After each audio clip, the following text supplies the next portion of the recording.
All right, so here's my discussion on the causes of the French Revolution. And there's essentially 1, 2, 3, 4, 5 major causes of the French Revolution. So the other day, we went over and we started talking about the three estates, all right? The clergy, the nobility, and then basically everybody else.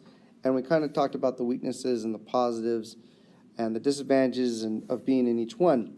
But the one that is really striving to gain power is this third estate right here. And this third estate makes up of a group of people that are part of the middle class, and they're the ones that really want to drive this idea of the Enlightenment through to the government. So you have these three groups. The other ones, okay, you have the King Louis XVI himself right here. Now, France was an absolute monarch, which means that basically King Louis could do what he wanted, but he was very weak. And the reasons why he was very weak are three. He preferred personal interest to court interest. In other words, he didn't really care too much about what was going on within the government. He was more interested in his own interest at the time. The second thing was that he had a very strong, influential wife by the name of Marie Antoinette. Marie Antoinette was not French. She was from Austria, and they got married very young. I think she was 15 and he was 18. And she liked to spend a lot of money because at the time, France was the richest country in the world, and she obviously figured, well, I'm the Queen of France, and I can spend all this money. And so she got kind of a nickname called Madame Deficit because of it.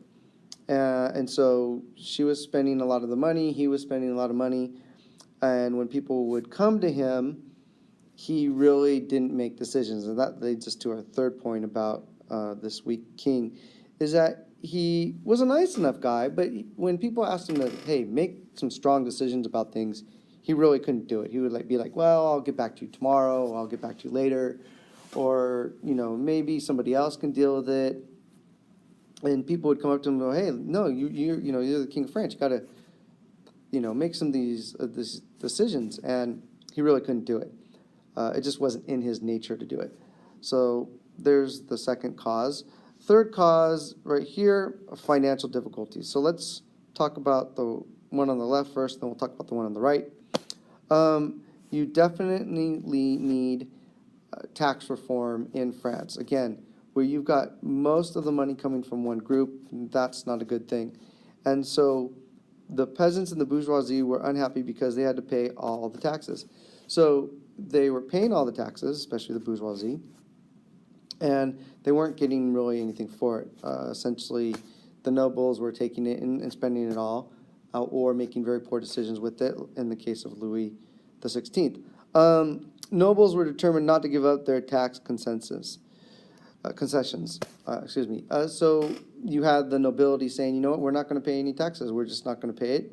And because Louis was a noble himself, he would listen to these people and say, you know what, you're right. You guys really shouldn't have to pay any taxes. Or when people came up to him and said, hey, you know what, the nobles should pay some taxes, he'd be like, I'll think about it. And, of course, never got back to them. So that's kind of the one issue. The other issue on the right-hand side is that the government had large debt, and they're paying very high interest. So they owe all this money to bankers throughout Europe, and they're paying large interest rates on all these loans. And what are they? Why are they in debt? Well, they have extravagant spending at the court. They have over-ambitious wars, so they're helping out the American Revolution, and they had a war with the British that they lost, and so they're paying that back. So they have a lot of debt. They have a lot of interest on that debt, and it just keeps on getting worse and worse and worse. And essentially, the government of France runs out of money.